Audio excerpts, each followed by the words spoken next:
Produksi video feature How to Do pengolahan Karagendar di Dusun Karang, Kecamatan Mojolaban, Kabupaten Sukoharjo.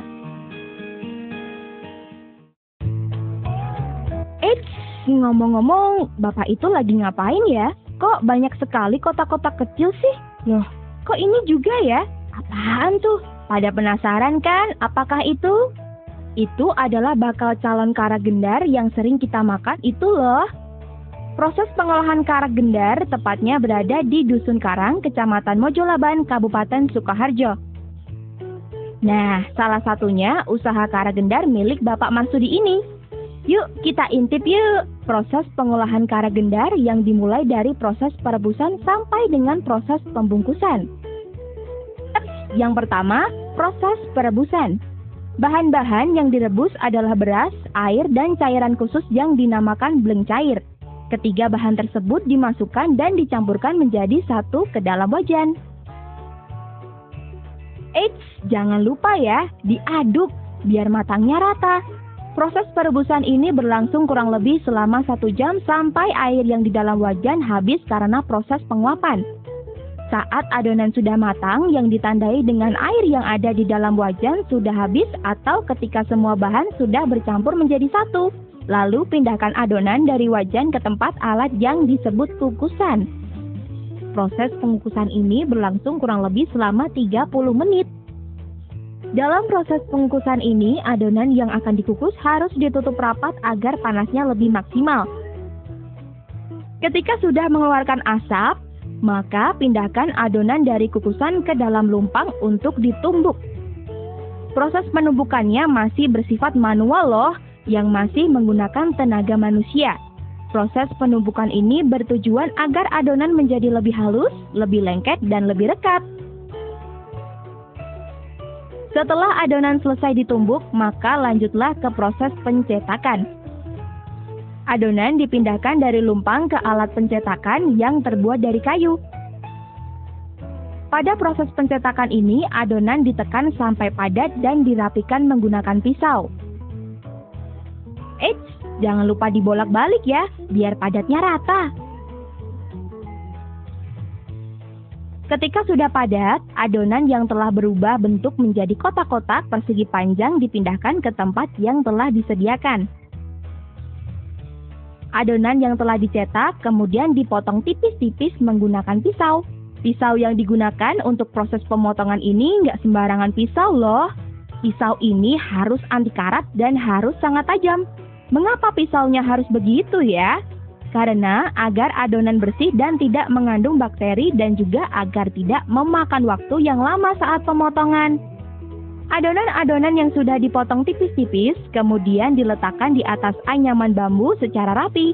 Proses ini dinamakan proses penjerengan. Dalam bahasa Indonesia, penjerengan berarti penataan. Maka dapat disimpulkan proses penjerengan adalah proses penataan adonan yang sudah dipotong tipis-tipis di atas alat yang terbuat dari anyaman bambu secara rapi. Ya, selanjutnya adalah proses penjemuran. Adonan yang sudah dijereng kemudian dijemur selama kurang lebih 1 hari. Jadi, adonan yang nantinya akan digoreng adalah hasil penjemuran kemarin. Nah, beginilah adonan yang sudah kering yang sudah berwarna kekuning kecoklatan. Jangan lupa dibolak-balik ya, biar keringnya rata. Sebelum adonan digoreng, adonan terlebih dahulu diletakkan di atas kompor tradisional atau tungku yang ukurannya cukup besar juga loh. Proses ini disebut proses pengasapan. Proses ini bertujuan agar adonan keringnya lebih maksimal, atau bisa disebut proses pemanasan sebelum digoreng. Adonan yang sudah diasapi lalu dipindahkan ke dalam baskom untuk memudahkan ketika penggorengan.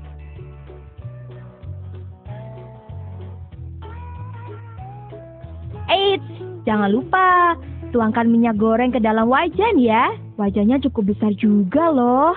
Proses penggorengan ini menggunakan bahan bakar gas LPG ukuran 3 kg. Pemasangan regulator pada tabung gas harus sekencang mungkin ya, agar tidak menimbulkan kebocoran gas atau bahkan ledakan. Wush, wush, kompornya sudah menyala. Berarti proses penggorengan siap dimulai nih. Tunggu beberapa menit dulu ya, agar minyak gorengnya panas terlebih dahulu. Sreng, sreng, sreng. Adonan kara gendar siap digoreng. Eits, jangan lupa dibolak-balik ya, nanti gosong. Karak yang sudah digoreng lalu diletakkan di dalam panci. Diamkan sejenak ya, agar kadar minyaknya berkurang dan juga untuk mengurangi rasa panas pada karak gendar ketika proses penyortiran nanti. Yuk lanjut ke proses penyortiran nih. Karak-karak yang gosong dan pecah atau yang tidak masuk dalam kriteria tidak akan dijual. Hanya yang berkualitas bagus saja yang akan dijual loh. Karak-karak yang sudah disortir akan dibungkus untuk kemudian dijual ke tengkulak atau bakul karak.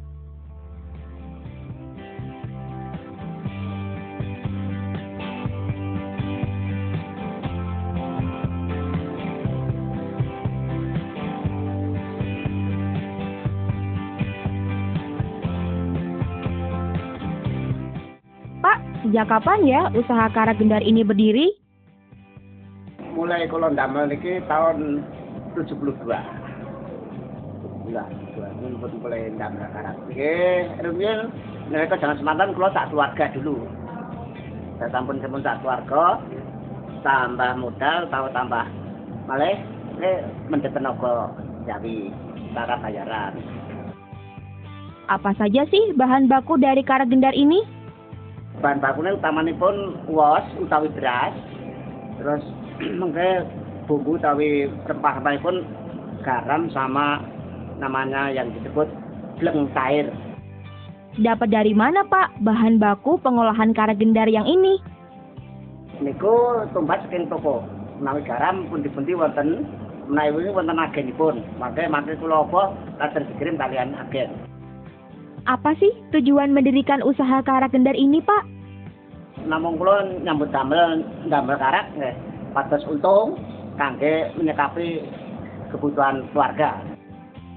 Kemana saja ya Pak penjualan dari karak gendar ini? Sabenipun dateng Kota Solo wonten, dateng Karanganyar wonten, dateng Sragen wonten. Jenengan kantun ingkang dagangan. Terserah mangke sabenipun ingkang kathah dateng Solo wonten mawon, kalian Karanganyar. Nah, begitulah tadi sedikit sesi tanya jawab dengan Bapak Marsudi selaku pemilik usaha karak gendar. Ibu, sejak kapan mulai berjualan karak gendar ini? Sampun dangu kula dodol kula pun 40 tahun, Mas. Lah mandi karak pun 40 tahun. Sejak kapan berlangganan karak gendar di sini, Bu? Sampun diangu. Rumiyin wonten Gadingan terus pindah siki, pados sing celak. Sehari bisa menjual berapa banyak karak gendar, Bu? Kula sinten telase namung 1.100 karak. Artane namung 108 doso. Dodol kula teng Solo mriku lak mawon. Sehari-hari cuma gitu.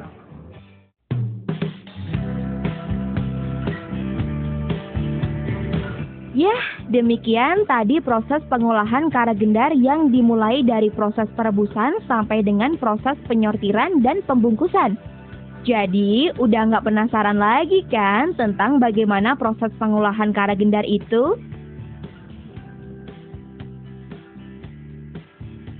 Karak gendar merupakan makanan tradisional khas daerah Sukoharjo. Karak gendar kebanyakan dimakan untuk lauk, tapi untuk cemilan juga ada kok. Kan tergantung konsumennya. Hehehe.